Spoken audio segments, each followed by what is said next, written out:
Buenas tardes, noches todos. Mi nombre es Javier Alclas. Estamos empezando la jornada 2021 de los Livings de Infectología. Este es el sexto año de los Livings.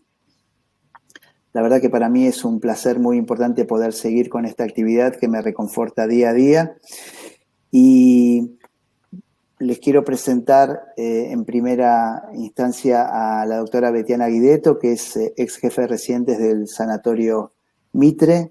Actualmente es staff del Servicio de Infectología del Sanatorio Anchorena San Martín y es médica del staff de IPTEI. Bueno, hoy tenemos en presencia al doctor Pedro Can. Es muy importante para nosotros tenerlo y la verdad que agradecemos muchísimo la presencia tuya, Pedro. Pedro es director científico de la Fundación Huésped desde el año 1989, es expresidente de la IAS en el periodo 2006-2008 y es ex jefe de servicio y actual consultor de la División de Infectología del Hospital Fernández en Buenos Aires. Nosotros hoy vamos a tener dos módulos. En el primer módulo Pedro va a exponer y vamos a tener una charla y los invito a ustedes también a hacer las preguntas que ustedes consideren sobre inicio de la terapia antirretroviral.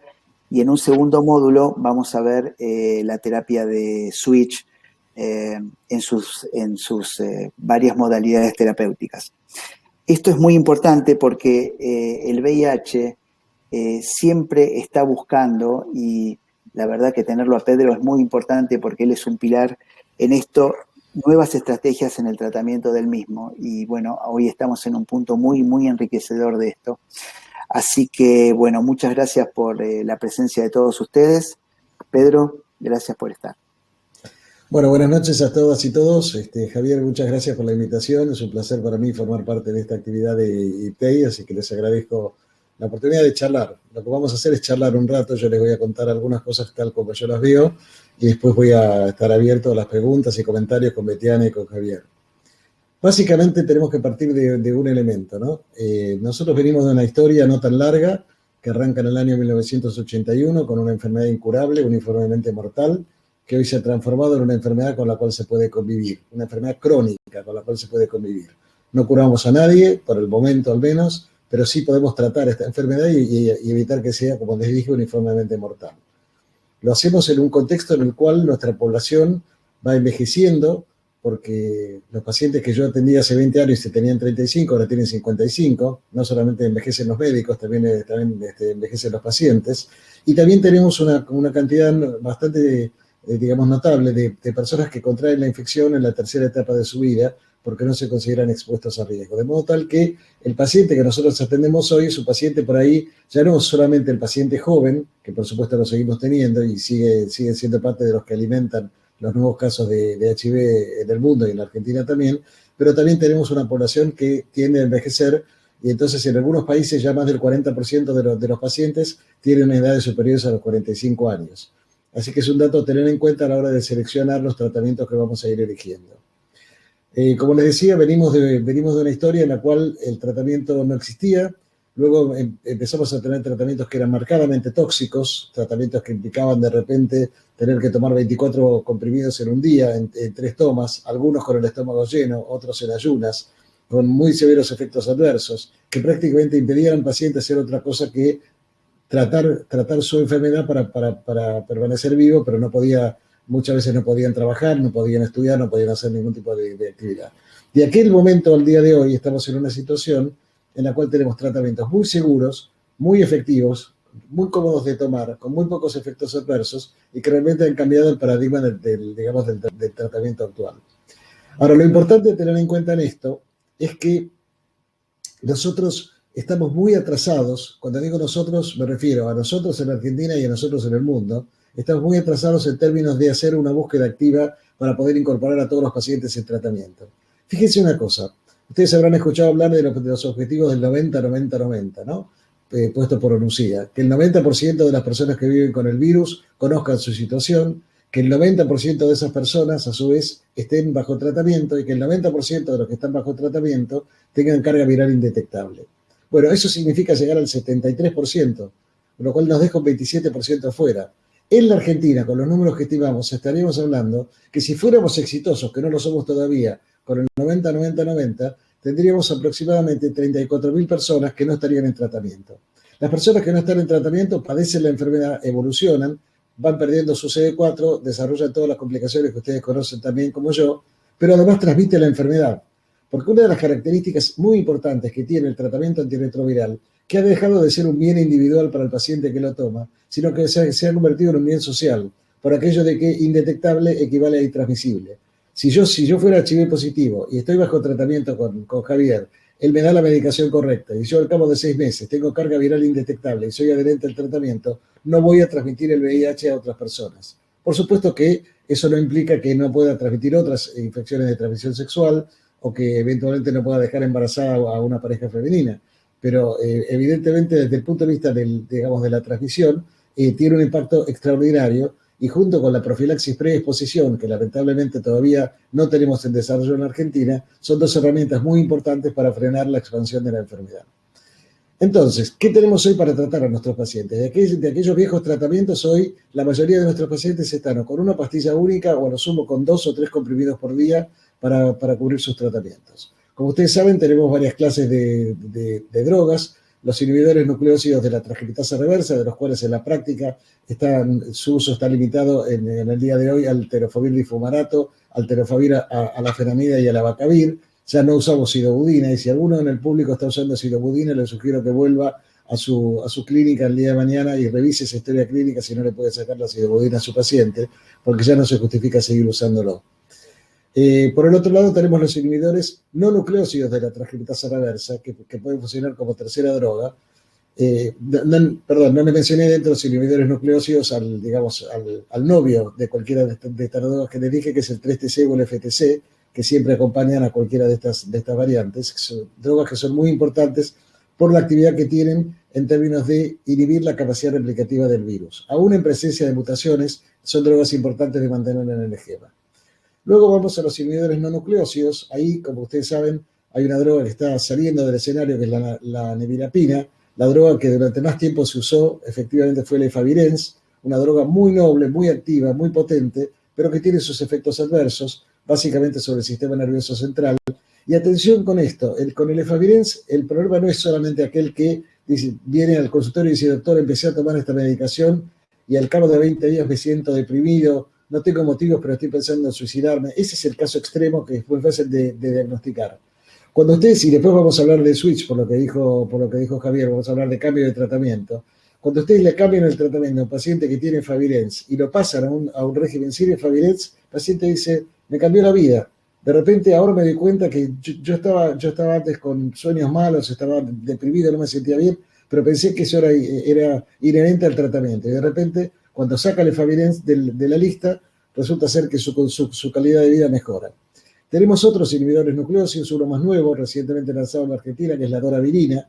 Es un inhibidor no nucleósido de la transcriptasa reversa, que tiene la particularidad de ser tan activo como el efavirenz.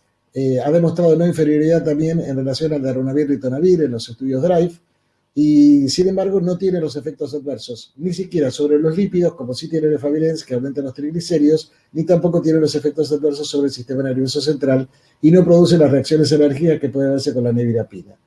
Tenemos otros 2 inhibidores no nucleósidos, la rilpivirina, de poco uso en nuestro país, que puede, digamos que es una medicación, bastante bien tolerada, pero que tiene sus bemoles en el sentido de que no puede tomarse junto con inhibidores de la bomba de protones como el omeprazol, y hay que ingerirlo con alimentos con buen contenido de grasa, lo cual limita bastante su uso. Y una droga que la usamos exclusivamente o casi exclusivamente en situaciones de rescate, que es la etravirina, es otro inhibidor no nucleósido de la transcriptasa reversa, de buena actividad, que requiere una dosificación de 2 veces por día, lo cual limita un poco su uso, pero en pacientes que están en fallo no tenemos muchas alternativas. Luego tenemos los inhibidores de la proteasa. Dentro de los inhibidores de la proteasa, en la práctica nos estamos manejando con un inhibidor de la proteasa que es el que más domina el mercado, que es el darunavir, asociado al ritonavir o al cobicistat, es decir, que como todos los inhibidores de la proteasa que tenemos, requieren ese realce farmacológico que da el ritonavir, inhibiendo la citocromo P450-3A. En una menor medida, y ya corriéndose de a poquito del escenario, está el atazanavir, una droga que puede usarse sin ritonavir si se usan 400 miligramos al día, que tiene también algunos bemoles en términos de interacciones medicamentosas, producción de hiperbilirubinemia con ictericia, etcétera, por lo cual está siendo de alguna manera dejado de lado progresivamente. Y ya mucho menos, y ya dando las últimas hurras después de grandes servicios prestados, el lopinavir ritonavir, porque son cuatro tabletas por día, con bastantes efectos adversos desde el punto de vista digestivo, etcétera. De modo tal que eso es lo que tenemos en esas clases. Y luego vino, digamos, el nuevo jugador que se quedó con toda la cancha finalmente, que son los inhibidores de la integrasa. Empezamos con el raltegravir, el primer inhibidor de la integrasa que fue lanzado al mercado hace ya unos 10 años, que tiene la dificultad que requiere ser utilizado en dos comprimidos de 400 miligramos, uno cada 12 horas, o bien dos de 600 miligramos una vez al día, y además hay que adicionarle la combinación de dos inhibidores nucleósidos de la transcriptasa reversa que yo mencioné antes, ¿no? Tenofovir 3-TC, TAF-FTC, eventualmente Abacavir 3-TC. El raltegravir tiene la única ventaja que tiene sobre sus primos dentro de los inhibidores de la integrasa es que es la que tiene menos interacciones medicamentosas. Prácticamente no tiene interacciones farmacológicas de importancia, porque no se metaboliza a nivel de la citocromo P450, sino a nivel de la UGT1A1. Bueno, luego tenemos los otros inhibidores de la integrasa, el dolutegravir y el victegravir, de los que tenemos en el mercado argentino. El dolutegravir y el victegravir son dos drogas muy similares que vienen en distintas formulaciones. El victegravir solamente viene coformulado con TAF y FTC en una pastilla única. El dolutegravir viene como droga aislada para combinar con dos nucleósidos, ya iremos sobre ese punto. O si no, viene también asociado con 3-TC abacavir o asociado con 3-TC para terapia doble. De modo tal que esas son las drogas de las que disponemos ahora. ¿Qué tenemos en el camino? A la vuelta de la esquina, digamos, muy cercanamente, bueno, lo que son los tratamientos de acción prolongada. Por de pronto ya han sido lanzados en Estados Unidos y en Canadá y en Europa Occidental los tratamientos inyectables con cabotegravir, que es otro inhibidor de la integrasa, asociado al inhibidor de la transcriptasa reversa que mencioné antes, la rilpivirina, no asociado a la misma jeringa, pero son dos jeringas que se administran por separado, una vez al mes y eventualmente una vez cada 2 meses, como lo muestran los estudios, que son muy bien toleradas y son preferidos por algunos pacientes para no tener que tomar su medicación cada día. Pero con eso solo no alcanza. En el Congreso de la IAS que se está desarrollando en este momento, se han presentado los primeros estudios de fase 2 con el lenacapavir, que es un inhibidor de la CAPSIE, que es una droga que se administra cada 6 meses de forma inyectable. Todavía tenemos algunos resultados preliminares que, digamos, hay que seguir mirándolos con cuidado porque son de fase 2, pero que abren la puerta para tratamientos que pueden llegar a ser, digamos, muy auspiciosos en términos de ser tratamientos mensuales, trimestrales o eventualmente semestrales. El lenacapavir se está estudiando en conjunto con otra droga que es un inhibidor de nucleósido de la transcriptasa reversa, pero que también inhibe la traslación, que es el islatravir, una droga del laboratorio Merck, que viene precedida de muy buenos datos, en las cuales esta droga tiene una potencia tal que se han estudiado concentraciones que van desde 0,25 miligramos hasta 1 miligramo, y con eso se consigue en monoterapia funcional de 7 días una muy buena caída de la carga viral.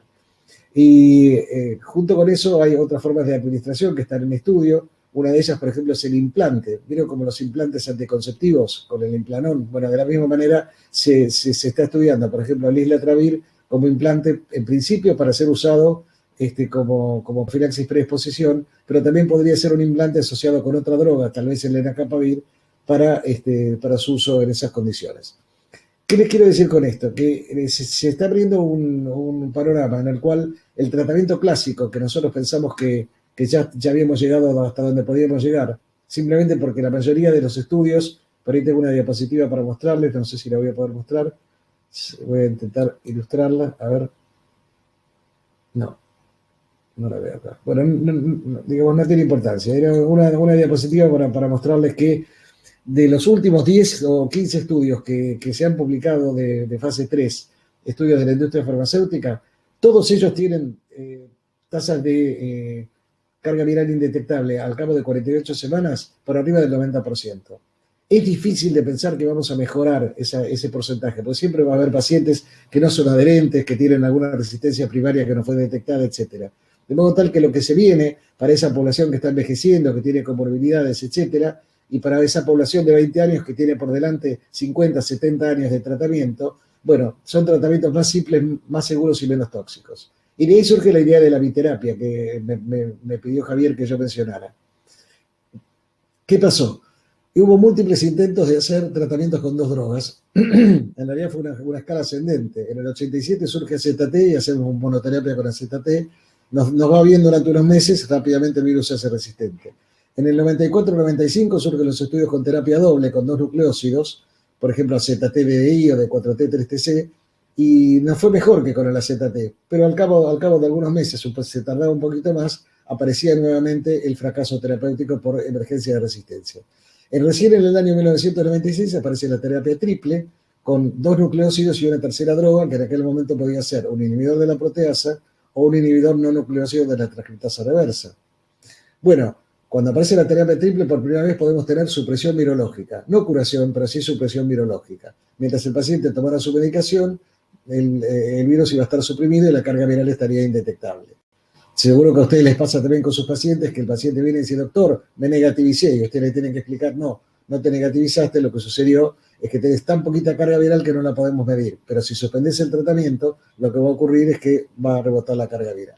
Bueno, a partir de ahí hubo múltiples intentos por simplificar que fueron fallando. Uno de los intentos primeros que se hizo, digamos uno de los más consistentes, fue hacer monoterapia con inhibidores de la proteasa, que como ustedes saben son drogas de alta barrera genética. Bueno, los intentos de monoterapia con inhibidores de la proteasa a lo que llevaron es a buenos resultados, pero no pudieron demostrar no inferioridad con respecto a la terapia triple. Ese es un dato muy importante. Frente a esa evidencia que se había testeado sobre todo con lopinavir y ritonavir en aquel momento, que daba, vuelvo a insistir, buenos resultados, 60-65% de eficacia, pero frente a un 75-80% que tenía la terapia triple. Entonces, se nos ocurrió pensar, ¿qué pasa si terapia triple es mucho y monoterapia no alcanza? ¿Por qué no hacemos terapia doble? ¿Y terapia doble con qué? ¿Cuál puede ser el novio? ¿Cuál puede ser el acompañante ideal para una droga de alta barrera genética? Y ahí pensamos en el 3TC. ¿Por qué pensamos en el 3TC? Es una droga muy bien tolerada, es genérica, es barata, se puede administrar una sola vez por día, prácticamente carece de interacciones medicamentosas, no tiene efectos adversos, digamos, no tiene problemas metabólicos, etc. Y entonces diseñamos un estudio que lo llamamos GARDEL, por 2 razones. Primero, porque eran las siglas en inglés del nombre largo del estudio, Global Antiretroviral Design Encompassing Lopinavir and Lamivudine, pero también que lo llamamos GARDEL para que se supiera que venía de Argentina. Aunque los uruguayos dicen que GARDEL es uruguayo, pero bueno, dejémoslo de lado. Entonces, en el estudio GARDEL, ¿qué hicimos? Hicimos un estudio multicéntrico internacional que organizamos nosotros con el apoyo del laboratorio AVI. Incorporamos 425 participantes de diferentes países del mundo, 2 centros de Estados Unidos, 2 centros de España, 2 centros de Perú, 2 centros de México y 9 centros de Argentina. Y lo que hicimos fue testear la hipótesis del lopinavir ritonavir más 3TC versus lopinavir ritonavir más 2 inhibidores nucleósidos de la transcriptasa reversa. Resultado, pudimos demostrar por primera vez en un estudio randomizado con poder estadístico la no inferioridad de la pauta de la terapia doble. Y inclusive pudimos pasar lo que sería lo que en mis tiempos se llamaba en la escuela la prueba del 9, para saber si estaba bien hecha la cuenta, que es mirar qué pasaba con los pacientes que tenían más de 100.000 copias en la línea de base. Y también ahí pudimos demostrar no inferioridad, y eso se mantuvo hasta la semana 96. De modo tal que ahí nació el concepto de la terapia doble. Lo testeamos también con darunavir y ritonavir en el estudio Andes, que todavía está en curso, estamos terminándolo, y en el análisis interino pudimos demostrar que también darunavir y ritonavir funcionaba exactamente igual, y ahí nos planteamos la hipótesis de por qué no usar dolutegravir, dado que dolutegravir no es un inhibidor de la proteasa, por lo tanto no tiene las interacciones medicamentosas y los efectos adversos de esas drogas, pero al mismo tiempo tiene una alta barrera genética, al igual que el victegravir. Con victegravir no lo podíamos hacer porque victegravir viene coformulado con 2 medicamentos. Bueno, lo hicimos un estudio piloto primero, lo llamamos el estudio PADL, donde incorporamos 20 pacientes con mucho cuidado, 10 pacientes primero, miramos qué pasaba al cabo de 8 semanas, recién incorporamos los otros 10.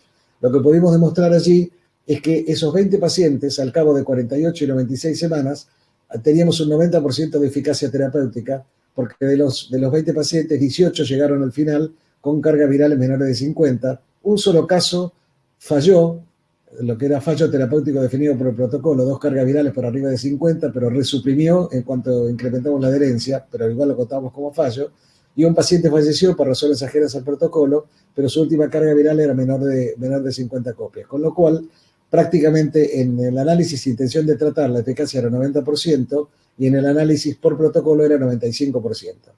Eso motivó a los AIDS Clinical Trial Group, que es un consorcio de centros de Estados Unidos, a desarrollar el protocolo 5353, que es un protocolo basado en el estudio nuestro, en el PADL, pero en vez de poner 20 pacientes pusieron 120, y en vez de tener un límite de 100.000 copias para ingresar al estudio, pusieron un límite de 500.000 copias.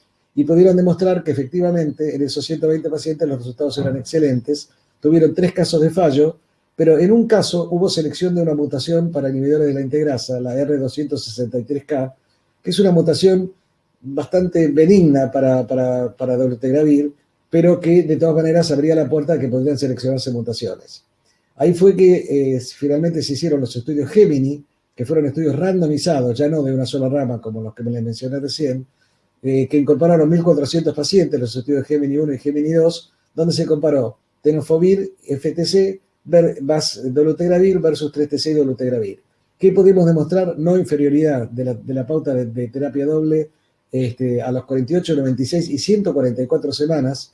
Pudimos demostrar una mejor tolerabilidad de la pauta que no contenía tenofovir. Pudimos demostrar también que la curva de caída de la carga viral era similar a la de la terapia triple, tanto en cuanto a la profundidad como en cuanto a la rapidez en la caída de la carga viral, que el número de blips o rebotes virológicos era similar y que efectivamente entonces podemos hablar de una inferioridad de la terapia doble en el paciente virgen de tratamiento. Una aclaración importante que hay que hacer: la pauta de terapia doble no está estudiada en mujeres embarazadas, no está estudiada en niños, no es aplicable la pauta de terapia doble para personas coinfectadas con hepatitis B, con infección de hepatitis B activa, porque sería exponerlos a monoterapia con 3TC, ni tampoco está estudiado en pacientes con tuberculosis, a donde, como ustedes saben, hay que utilizar dolutegravir en doble dosis. Yo creo que voy a parar acá y vamos a dejarlo a Javier y a Betiana que intervengan. Bueno, muchísimas gracias, quedó clarísimo. Digamos, la verdad que creo que una estrategia y que vos sos un pionero en esto, como vos dijiste en el estudio Gardel, Lamy, Lopirrito. Te quería preguntar por otras que en la combinación no usan nucleósidos ni nucleótidos, por ejemplo, rilpivirina con integrasa o, bueno, lo que se viene, cabotegravir, rilpivirina, o, por ejemplo, IP más dolutegravir, ¿qué opinión te merece eso? Mira, inhibidores de la proteasa más dolutegravir, pongámosle el nombre y apellido, darunavir, ritonavir o darunavir cobicistat más dolutegravir, puede usarse como estrategia de terapia doble. Generalmente yo te diría que entre mis pacientes es una estrategia que se usa en pacientes que han fallado y que ya no tienen drogas disponibles. Yo soy un poco fanático del 3TC y a esos pacientes les agrego 3TC por más que tengan la mutación M184B o I, porque aún en presencia de esa mutación, 3TC inhibe o reduce la capacidad replicativa del virus. Entonces, como es una droga bien tolerada y no agrega demasiada complejidad al tratamiento, generalmente hago darunavir, ritonavir, más dolutegravir y eventualmente 3TC.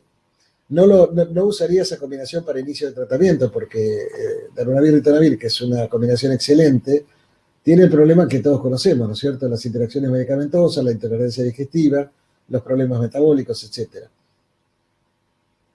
Y que respecto de cabotegravir rilpivirina, nosotros tenemos experiencia porque hemos participado en los estudios Atlas y la verdad es que son drogas que en general, salvo el dolor en el sitio de la inyección, que lo tiene todo el mundo, pero que se van acostumbrando con el curso del tiempo, no tenemos quejas, no tenemos problemas de intolerancia y los pacientes que han elegido, es cierto, es gente que aceptó participar en un estudio randomizado donde tenía un 50% de chance de que le toque inyectable, o sea que ya tenía una predisposición.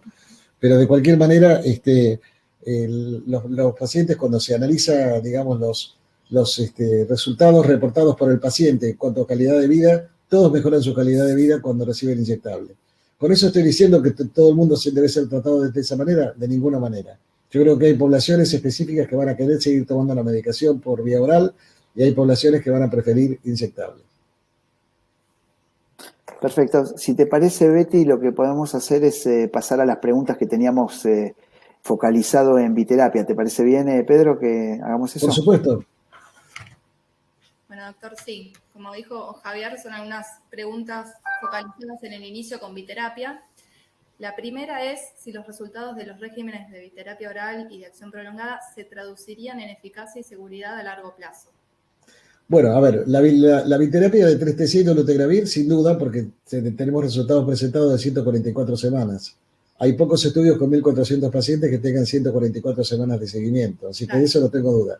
Respecto a los tratamientos de acción prolongada, no tenemos tanto tiempo de seguimiento. Por el momento vienen muy bien, pero hay que continuar la observación porque, bueno, tenemos resultados a 48 o 96 semanas, necesitamos resultados de más largo plazo como para poder decir que efectivamente esto es duradero, ¿no? Claro. Bien. Pedro, acá están preguntando algo que me parece muy importante, que es la doctora Giordano pregunta, en pacientes con la mutación M184B, si podés usar terapia doble con resistencia a 3TC. ¿Qué opinión te merece eso? A mí me encanta. Yo creo que el 3TC es una droga muy noble y que siempre la voy a tener conmigo, pero ¿qué experiencia y, digamos, qué opinión tenés vos de esto? Bueno, a ver, la respuesta corta es no debe usarse en presencia de la M184B porque los estudios Gemini se hicieron, y también el estudio PADL y los ICTC, se hicieron con test de resistencia basal en los cuales no se incluía pacientes que tuvieran esa mutación.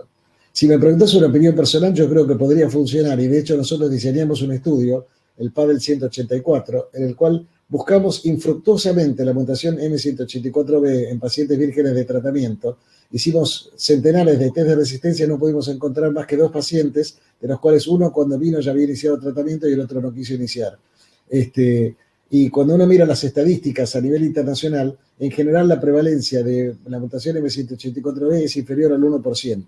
De modo tal que no es un problema práctico en la clínica en un paciente naïf. Uno puede empezar el tratamiento y seguramente no va a tener mayores dificultades. De hecho, hay un estudio que se ha presentado, que se ha hecho en Estados Unidos, el estudio STAT, en el cual empieza el tratamiento el mismo día, ¿viste? El tratamiento en el mismo día del diagnóstico con terapia doble, y luego cuando llegan los resultados, eventualmente hacen los cambios necesarios. Si el paciente tenía hepatitis B, si tenía resistencia, etcétera. Y han encontrado nuevamente menos del 1% de los voluntarios que participaron en el estudio que tenían la M184B. Así que me parece que la respuesta concreta es no usen terapia doble si tienen la 184.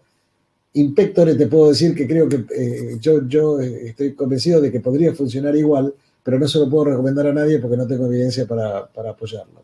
No, creo que lo que intuyo de la pregunta de la doctora es fundamentalmente en el primer fallo, cuando vos lo tenés con carga viral indetectable en periodos prolongados, toxicidad, interacción, etcétera, si ahí sí podés hacer biterapia. ¿En un primer fallo? Claro, vos agarrás falla a no nucleócidos. Entonces le pusiste IP durante un año, el paciente estuvo con carga viral indetectable, después por diversos motivos el paciente tiene insuficiencia renal o lo que fuera, y ahí decís, bueno, lo quiero pasar a un régimen con mínima toxicidad. ¿Lo pasarías a la amibudina dolutegravir o no? No, salvo que no tenga otra alternativa, porque el planteo que me estás contando que dice la doctora puede ser un paciente que tenga muchas comorbilidades, que no siempre hay una oveja verde en el rebaño, ¿no es cierto? Siempre va a aparecer ese paciente que no tiene otra alternativa que usar ese tratamiento. Yo siempre cuento la historia de una paciente que yo atiendo hace como 20 años, que hacía reacciones alérgicas a todas las medicaciones que le daba, y ella me decía, doctor, la única droga que usted no me sacó es el 3TC. Sáqueme el 3TC. Le digo, no, por favor, el 3TC no produce alergia. Bueno, conclusión la tengo hace mucho tiempo con monoterapia, con atazanavir y ritonavir, porque es lo único que tolero. Claro. Pero claro, eso no se lo recomiendo a nadie, eso es una circunstancia muy especial. Yo en un paciente en fallo no usaría biterapia, por lo menos no usaría biterapia con 3TC. Si mañana voy a usar biterapia con islatravir y doravirina, si mañana voy a usar biterapia con islatravir y el lenacapavir, esa es otra cosa, pero con las drogas que disponemos hoy no lo haría. No en un paciente fallo. Perfecto. Sí, Perfecto. para simplificación, ¿eh? Si en caso de toxicidad, No, por supuesto. carga viral indetectable, no hay ningún problema. Por supuesto. Bueno, la próxima, Betty. Y otra de las preguntas que teníamos es si se puede generalizar la evidencia que tenemos hasta el momento para cualquier combinación de drogas en el caso de No, de ninguna manera. Eso tenemos que testearlo caso por caso. Alguien tiene que formular una hipótesis, hacer un estudio y en todo caso demostrar la eficacia y seguridad de esa combinación, ¿no? Claro. Bien, y otra de las Pedro, están preguntando, espera, un cachito, Betty, por favor. ¿Cuál es tu recomendación de DOLU digamos, en la preconcepción y durante el embarazo? Yo creo que es un tema que ya está superado. A esta altura ya tenemos evidencias de lo que fueron los datos iniciales de la Corte del CEPAMO. Está claramente demostrado que han ido cayendo la proporción de casos con problemas de cierre del tubo neural. Lo que hay que hacer es darle información a la mujer, contarle la historia, pero hoy por hoy está demostrado que se pierden más vidas por no recetar dolutegravir, por lo menos en los países africanos que no tienen muchas alternativas por fuera del efavirenz. Se pierden más vidas tanto de madres como de niños por no usar el dolutegravir que por usarlo. Así que a esta altura del partido yo creo que si uno sigue las guías de la Organización Mundial de la Salud y las guías británicas, dolutegravir puede usarse en la periconcepción, digamos.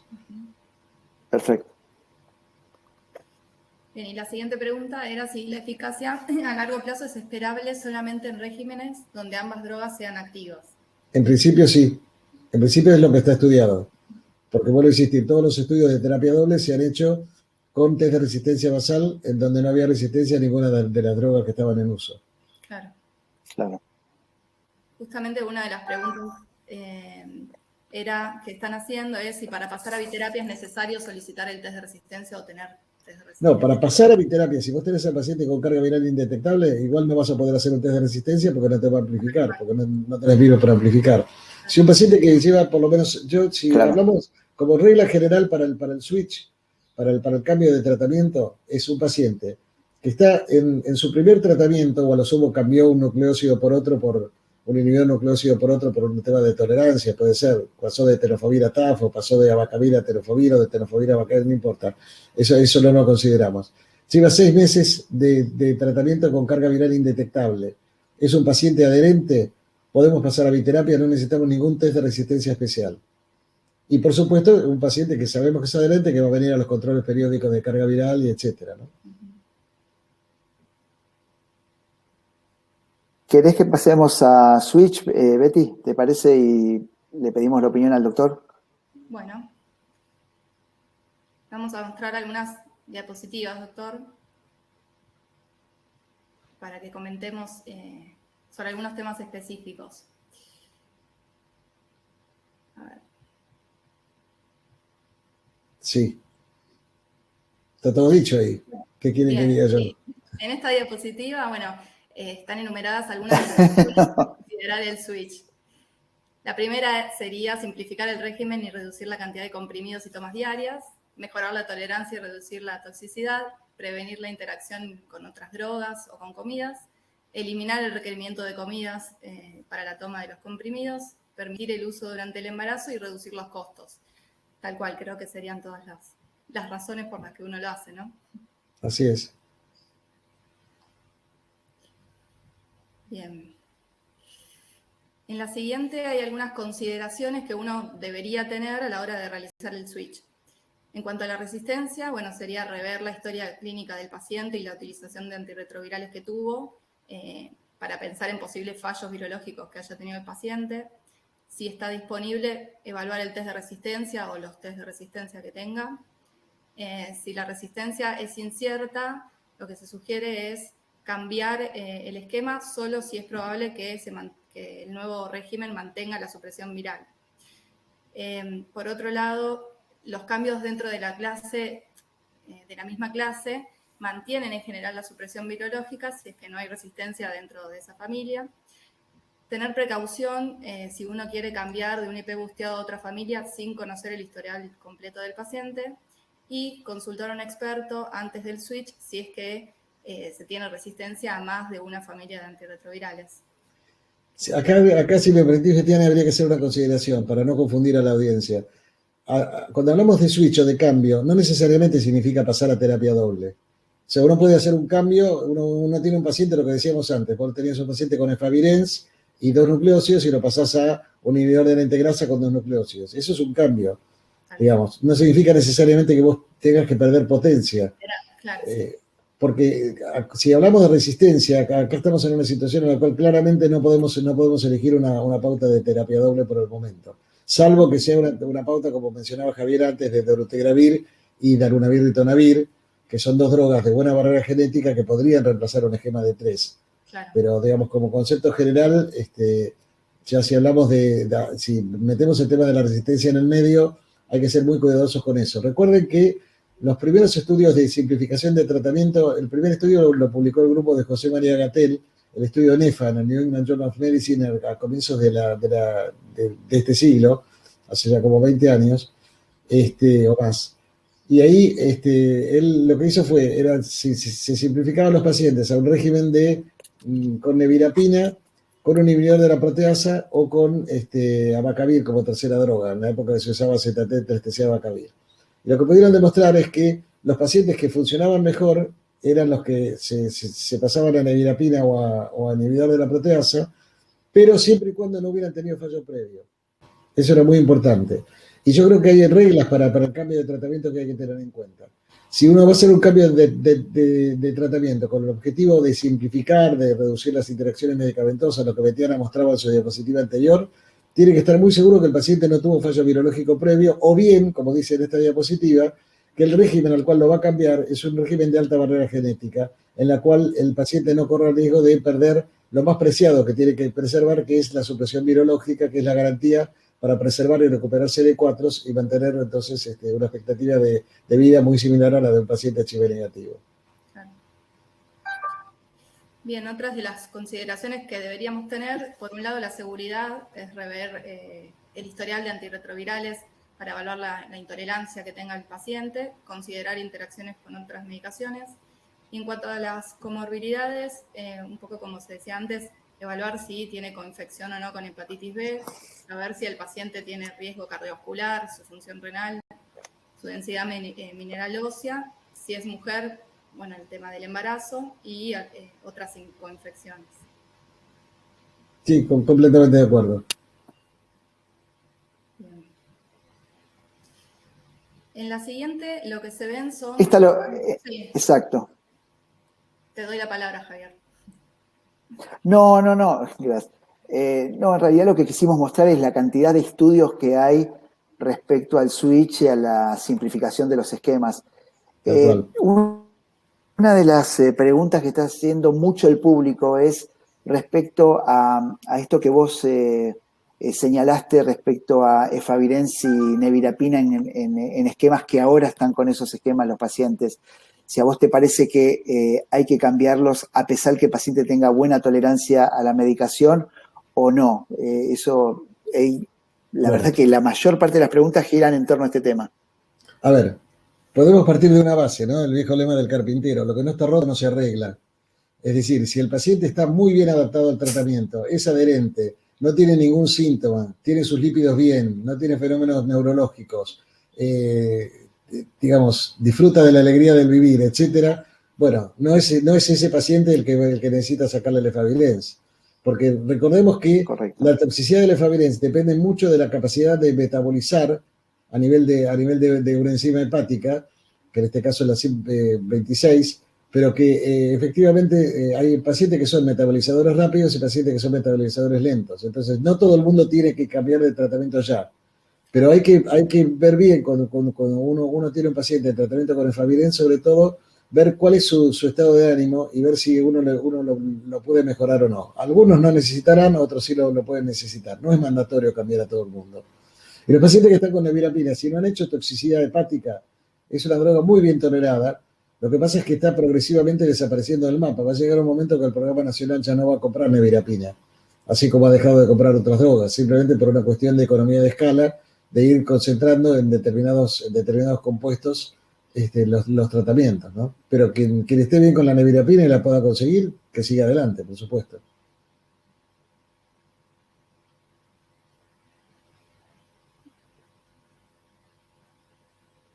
No se escucha. Sí, aquí son las recomendaciones de las guías europeas, del Departamento de Salud Humana de los Estados Unidos y de la International Antiviral Society USA. Sí, y son distintas recomendaciones en términos de a qué se puede hacer switch. Ahí figura, por ejemplo, una combinación que no tenemos en Argentina, que es dolutegravir más rilpivirina, que yo no le veo demasiadas ventajas sobre el dolutegravir y 3TC, la verdad.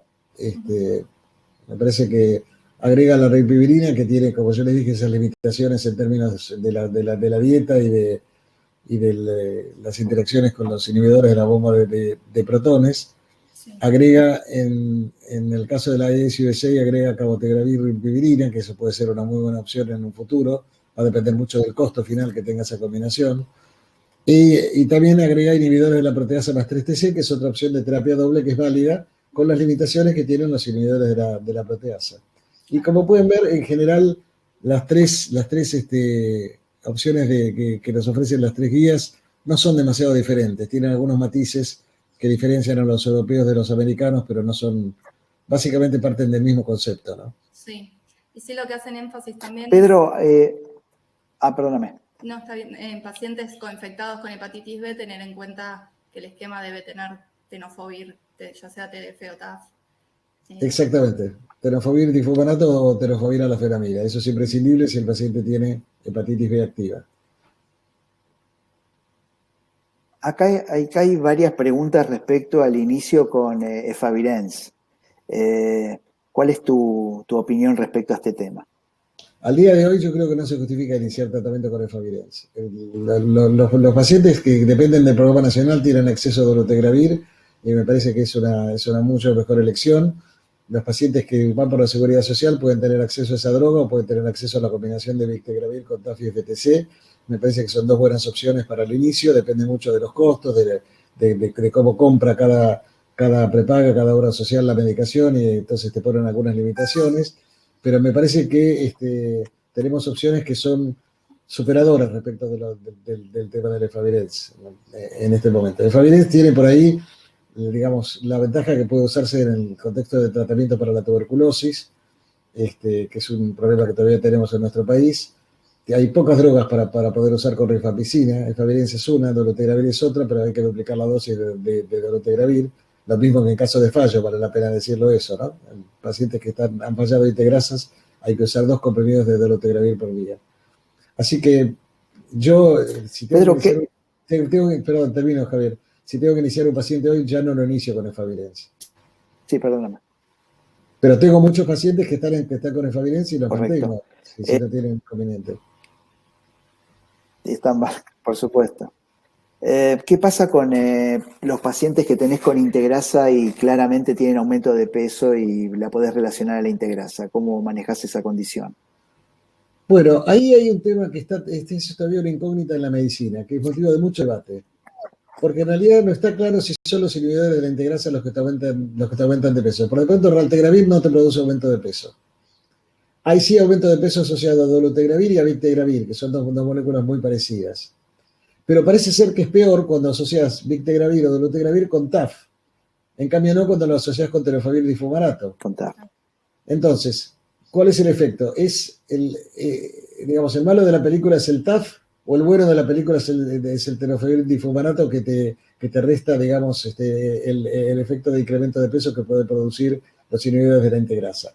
O más bien se trata, como pareció sugerirse en el último CROI, que es el efavirenz en realidad lo que te produce un descenso de peso y que cuando cambias de efavirenz a inhibidores de la integrasa, el paciente recupera apetito y finalmente termina aumentando de peso. Yo recuerdo la conferencia de un endocrinólogo que dijo: los aumentos de peso se producen porque la gente come más. No busquen otro mecanismo. Y la gente come más cuando le sacas el efavirenz. Bueno, de todas maneras, al menos no sé cómo será en la práctica de ustedes, Betiana y Javier, yo no he visto aumentos de peso significativos en mis pacientes. Hay que tener en cuenta que la descripción viene originalmente de estudios hechos en África, donde se vio fundamentalmente en mujeres en mujeres de raza negra y que sobre todo aquellas que tenían un índice de masa corporal elevado previo al tratamiento, previo al inicio del tratamiento. No estoy diciendo por eso que un hombre blanco que viva en la Argentina y sea flaquito no pueda aumentar de peso, pero ojo con el aumento de peso, porque el aumento de peso a veces es lo que se llama el retorno a la salud. O sea, yo tengo HIV. Si tengo un HIV sintomático, bueno, voy a comer menos. Empiezo el tratamiento, me siento mejor, como más y aumento de peso. Si tengo un HIV asintomático, estoy deprimido porque me diagnosticaron el HIV, me quiero matar, pienso que me voy a morir mañana, que voy a ser víctima de estigma y discriminación, etcétera. Veo a mi médico me contiene, me tranquiliza, me da la medicación, empiezo a sentirme mejor y empiezo a comer más. Entonces, por ejemplo, para que ustedes tengan una idea, en los estudios Gemini, el aumento de peso a la semana 96 en la rama de terapia doble fue de 3 kilos y 100 gramos. Y el aumento de peso en la rama triple que tenía tenofovir y fumarato fue de 2 kilos y 100 gramos. O sea, una diferencia de 1 kilo. ¿Es una diferencia significativa importante? Yo no lo sé. O sea que es un dato que tenemos que observar. Probablemente si yo tuviera que tratar a una mujer obesa de raza negra, bueno, pensaría 2 veces antes de darle una combinación de una integrasa con TAF. Pero en general, no sé la experiencia de ustedes, yo no he visto grandes aumentos de peso entre mis pacientes. Coincido. Acá están preguntando de la combinación de acetatetrestecene-virapina con carga viral indetectable, si vos lo sacás de ese esquema o le continuás. Si el paciente acepta, yo le propongo sacarlo. Es lo mismo que me pasaba con los pacientes que estaban con D4T. Hay pacientes que toleraban muy bien el D4T. Y yo les explicaba, mirá, el D4T es una droga que a la larga es un veneno mitocondrial, hay que tratar de evitarlo. Bueno, el paciente, doctor, yo lo vengo tomando 6 años y no lo quiero dejar. Hasta que lo tuvo que dejar porque el programa nacional no compró más el D4T. Yo creo que acetatetrestecene-virapina hay que agradecerle a los servicios prestados y tratar de que los pacientes se switchen a otras opciones que tenemos muchas por suerte. Ese switch podría ser 3-TC-tenodoravirina. Ese switch podría ser ¿Qué te 3-TC parece? tenofovir perfectamente. Ese switch podría ser a dolutegravir, a victegravir, podría ser a terapia doble. Hay muchas opciones en ese sentido, sí. Perfecto.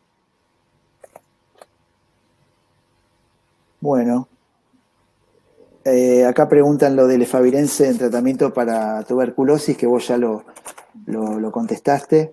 Sí. Así que, bueno, creo que terminamos. Me dijiste cuánto duraba, te dije entre 45 minutos y 1 hora, perfecto, 50. Muchísimas gracias, la verdad que fue un placer poder compartir esta charla contigo.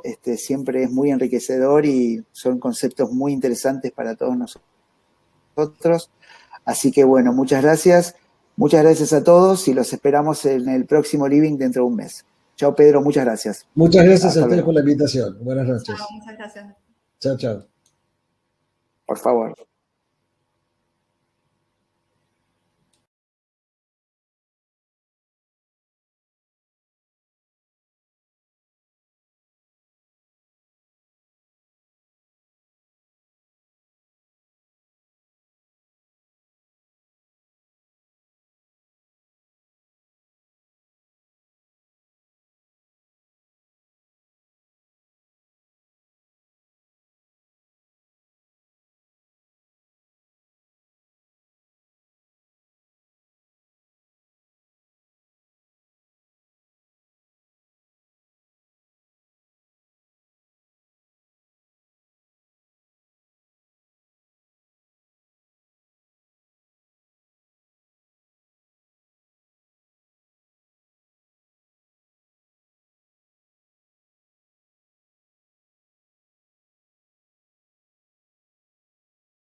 Huellas. Vamos.